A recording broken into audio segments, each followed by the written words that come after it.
Hey guys, welcome back to Magic TV. My name's Craig. It is 9 o'clock on a Monday, which means it's time for a 5x5. Now, this is one of my favourite videos of the week. The idea is very simple. I talk about 5 different subjects. I give myself 5 minutes to talk about each subject. There is a timer at the bottom of the screen. When the timer hits 0, we move on to the next subject. It's quick, it's snappy. You never know what you're going to get. Now, the first 2 segments on this particular video are going to be slightly longer than 5 minutes. And the reason is I'm looking at another live performance video. One thing that I've been told over and over again, the people that are watching the 5x5s, they really like watching the live performance videos. So what I'm going to do in the first segment, I'm going to have a full live performance of me at a gig, and then the second video is going to be me playing that same footage again, but with a commentary track over the top. I'm going to be talking about stuff like audience management, angles, dealing with spectators. There's a lot of different things that we actually touch on when it comes to these commentary tracks. So I'm going to run the video now. You're going to see a live performance video, and then in the second section, we're going to run that same video, and I'm going to do a commentary track over the top. So without further ado, here we go. I know, but I need a couple, and I need them to get. They're going to do it because the other thing is, I know you guys are a couple as well, but I need it because it's his £2 coin, you see. So whoever my 10p though, isn't it? That's a good point, but £2 coin's worth more. So so I'm going to put the 10p away for a minute, and do you want to examine the £2 coin? This is, but check it out. It's okay, and I need you to take that. What I want you to do is take the lid off for me, and I want you to just put your initials in the middle of the coin. Very good. And blow. And just stick your finger out. Just give it a rub. Is it dry? There you go. I'll show you the camera. There you go. Initials, initials, initials. Hold on, I didn't quite get it. Didn't you? Okay. There we go. Okay? Yep. Cool. Hold your hand, pass the pen across, and hold your hand out and squeeze, and turn your hand up. Very good. Don't let me get there. Now, the other thing we have is this, the 10p. Same thing. Put your initials on. I'll hold it in your feet. Put your initials on. Yeah, very cool. And we'll just show the camera and blow. Very good. And hold your hand out. Squeeze. Very good. Turn your hand over. So you've got the 10p and he's got the £2 coin. You got 10p, you got £2 coin with your initials. So we know it's definitely in there. The reason that I got you to initials, that way you know those coins are yours. It's not like a million coins with an initial on like that. Totally yours. Now, you've heard of sleight of hand. You saw me do some sleight of hand earlier on. Sleight of hand is all about the hand being faster than the eye. So if I took the pen, squeezed it, make it disappear from there and make it appear over there, that's sleight of hand. If I take the pen and squeeze it over there and make it go over there, that's sleight of hand. If I put it in my hand, make it disappear and bring it back, that's sleight of hand. Tap it on my knee, make it disappear and have it go back behind your ear, that's sleight of hand. Hold your hand out for me. Look, if I do this, and it goes underneath your elbow, that's sleight of hand. No, I love the look on your face. No, seriously, I can do it. Look, it's in the hand, you can't see it till I pull it out. If I do this, it goes back underneath your elbow. This is sleight of hand. Look, if I take the lid and put the lid on the pen, it disappears and goes right down underneath the elbow. Put the lid back on, the pen disappears. Take the pen top and squeeze, pen top disappears. Pen top goes behind your ear, pen goes behind my ear. Look up. Oh my God! That's sleight of hand. Watch the pen top. Watch the pen top. 1, 2, 3. Did you see it go? Look up. Look up. Look up. Look up. Bloody hell, it's in his ear. It's in my ear. That's sleight of hand. But the coins, I can't do sleight of hand. It's in their hands. And I'm not going to manipulate the coins. Say hi from me. I'm going to manipulate. Here you go. Let me just do this. Very good. What I'm going to do is I'm going to manipulate. Right. No phones doing the performance. I'm going to manipulate the ink on the coins. You guys, how long have you been together? 10 years. 10 years. Right. Watch this. I am married for like 4 and a half. Yeah. Oh my God, he's even a man reader! No, I just got a memory that told me earlier on. Right, okay, here we go. Watch this. Watch this. Watch this. 1, 2, 3. Did you guys feel anything? No? This only works on couples like you. Turn your hand over. There's the £2 coin. Open your hand. You've been holding on to that the whole time. Oh, so Now, no. See, what we have is we have a situation where the initials are gone. Oh my God. You put your initials on there. Check that out. No initials, they've gone. Your initials have gone. They're going to be both on here, Check aren't this they? out. Check this out. Check this out. No. Turn your hand over. One finger at a time. Though? Look at this. There's the 10p that you put your initials on, right? Yeah. That's been in your hand the whole time. Just Yeah. like you guys are going to be together And forever. felt nothing I have move. story of my life. Just because you've been holding this the whole time, your initials are on there. No way I could have moved the ink over. But what we've now got on the other side, just like you guys are going to be together forever, the 2 initials are on the same coin. Oh my God. I'm sorry for the language. Every single time you look at that, you should remember why you guys are absolutely perfect for each other. We've You got can to keep stop that what's as a hiding. souvenir. Oh my This is God. amazing. Thank you. Thank you. Very much. No, thank you. There you go. How did you do that? Very well. And seven out of it as well. I don't know. You got an S7 out of it. Right, there's no other word I can explain this, right? I signed that coin SW. I closed my hand after rubbing the coin to prove it couldn't smudge. I watched my wife, the person I've been with for 10 years of my life, and know her from the bottom of my heart, sign her coin AW. And then close her hand. I watched her close her hand. I know you couldn't have written on it. I know you couldn't have done it. I didn't know what was coming next. I didn't know what the trick was about. You go through your rigmarole.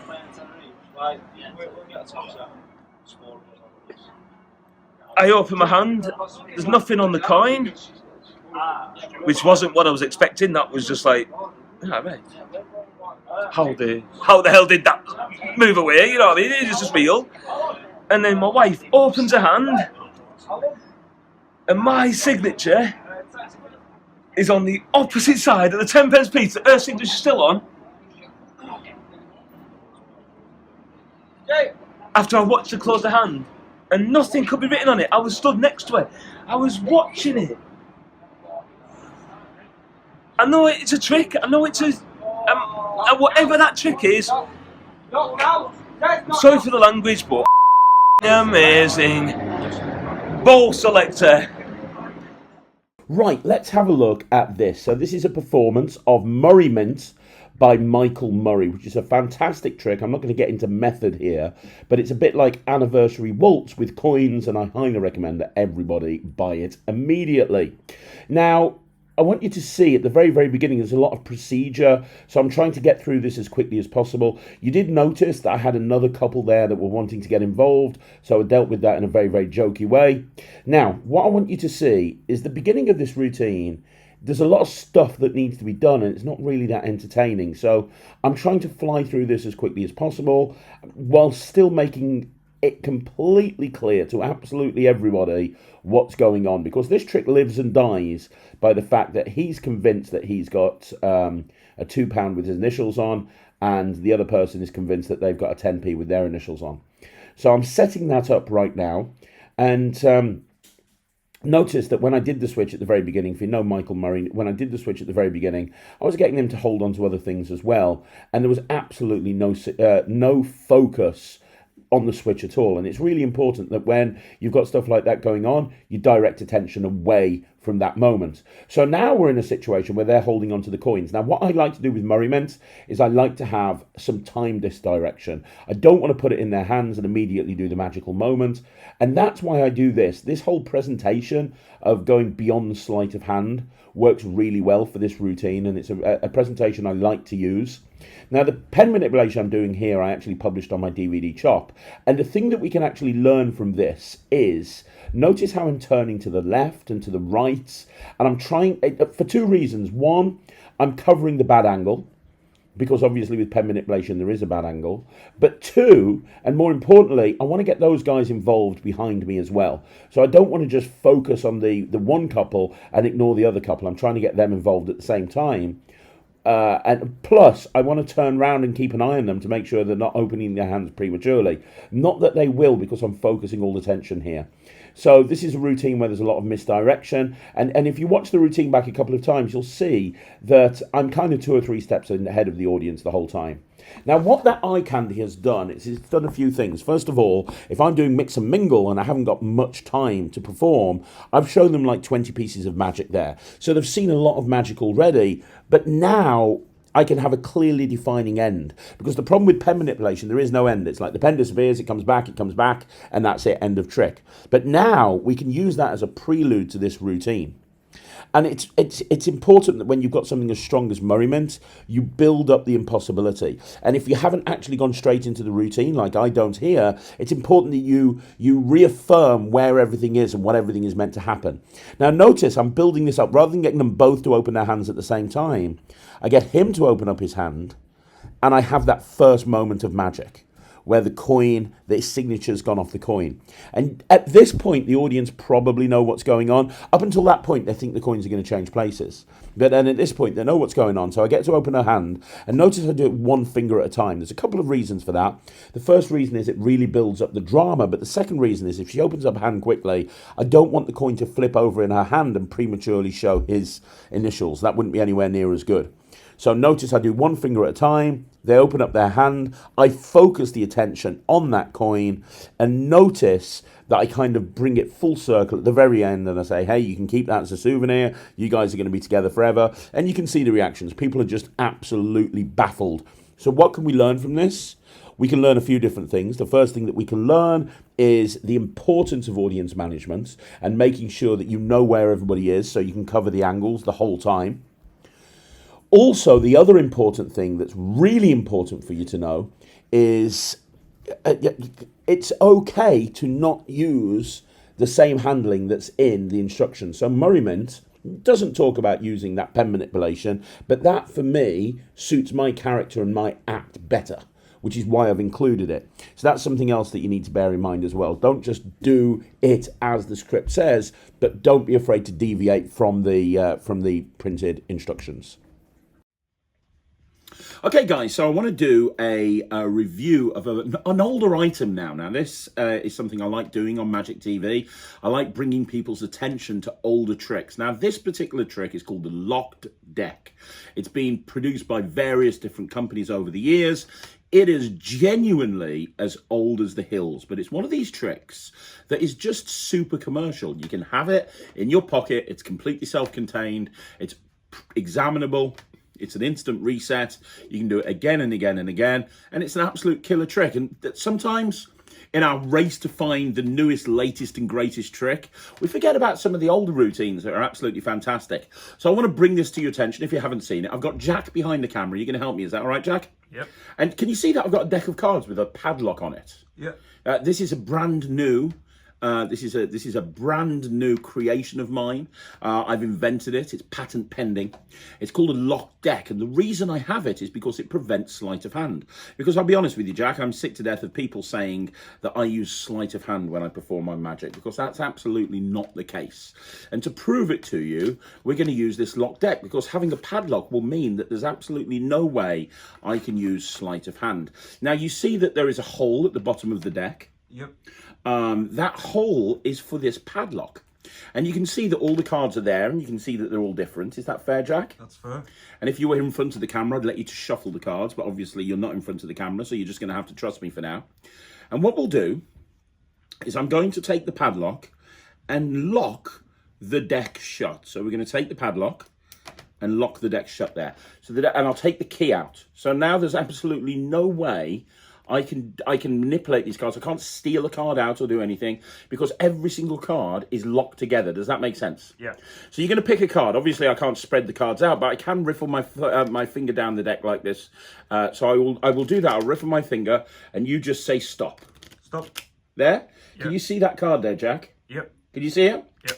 Very good. I'm going to leave it in there. Now, Jack, there's no way I can use sleight of hand, is there? No. If I told you I could make this card disappear from the deck, would that be good? That'd be good. I'm going to snap my fingers, and it's gone. Now, I know you don't believe me. I'm going to give you the deck to prove it yourself. I want you to spread through the deck like this. Obviously, it's all locked together, but spread through the deck and look for your card. Let me just sail it over to Jack right there. There you go, Jack. Spread through the deck. Do you see your card right there in that deck? No. You don't? No. That's because I didn't use sleight of hand, but I made your card disappear from the locked deck, even though the deck was locked the whole time. Do you remember? I took the cards out of the case. At the very beginning, I took the cards out of the case, and then I padlocked everything. Listen. Do you hear something in there? Yeah. Because there is something in there now. There's one card and one card only. One single card. You haven't said your card. You haven't told me the name of your card. And yet I managed to take out the 6 of spades. What? Was that your card? That was you. How cool was that? So that is locked deck. Now, the nice thing is, Jack, if you give me the deck back, that'd be really great. Thank you for that.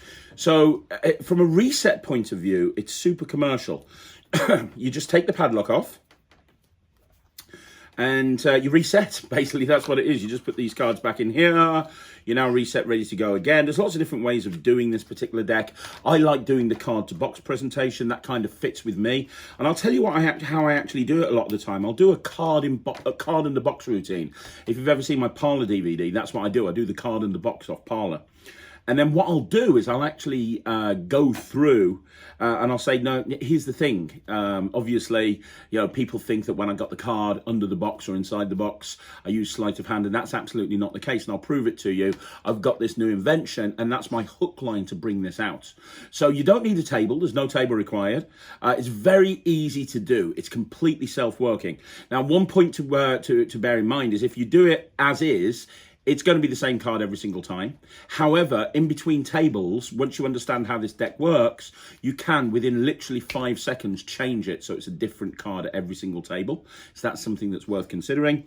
And you know what? Half of the battle when you're performing Magic close up commercially is having that hook, having that thing that interests people. Well, having a deck with a padlock on it is 100% a really interesting hook, and it takes up no pocket space. You just put it in your pocket and you're good to go. So there you go. This is the lock deck. It's something I've been doing for a very, very long time. You can get it from most Magic dealers. I'm going to give this 95%. If you're looking for something quirky, something cool, something different that you haven't done before, you could do a lot worse than looking at the lock deck. One thing that I like to do on the 5x5s is talk about interviews that are coming up soon on Talk Magic, and I've got an interview that's going to be dropping in the next week or two with Eric Jones. Now, if you don't know who Eric Jones is, he is one of the best magicians in the world. He is an incredible coin magician, but his skills are not just with coins. He does so much really well. You've probably seen him. He's worked with Illusionist and Murphy's and lots of other production companies. He's also got through to the semi-finals of AGT. He fooled Penn and Teller. There's so much that this guy has done. The interview is fantastic. I'm going to give you a sneak peek of that interview now, but keep watching the channel because Eric Jones's interview is going to be dropping soon on Magic TV. I'm going to start off right now and say that I've never considered myself a creator. I'm not necessarily inventive, especially not like when you hold a candle up to guys like Nicholas Lawrence, Marcus Eddy, that lot. But I do enjoy the creative process, not to foster creativity, but to go down a path to find venues that, or to find ideas that may not have resonated with an audience that can now resonate with an audience. Like Three Fly, for instance. I feel like a lot of people do it too quick. Their audience doesn't have an opportunity to appreciate it. So the Mirage à Trois that we talked about earlier, that was my exercise to get people to really focus on the magic, to coerce them to pay closer attention, to really get them to focus, to try to catch you out so that by the time you get to the fireworks at the end, they're ready to applaud. That was just an exercise, a creative exercise, but the focus wasn't on to push a product to the audience or to impress magicians. It's always been for the mind of the spectator. So when I hear a question like, do I enjoy the creative side, or do I enjoy the performance? Because I've had that duality throughout my career. The only thing that I've had to worry about when it comes to balance is time. The time to put into that, like being able to come to London for a week to film a project and then bookending that with a bunch of shows that I'm doing for the lay public or ticketed events has been a challenge. But I would have to say in most of my career, it's been one or the other, or I'm doing one and I'm moonlighting in a very small capacity with the other. But I'll give you another truth. I'm not much for sharing secrets with magicians for money anymore.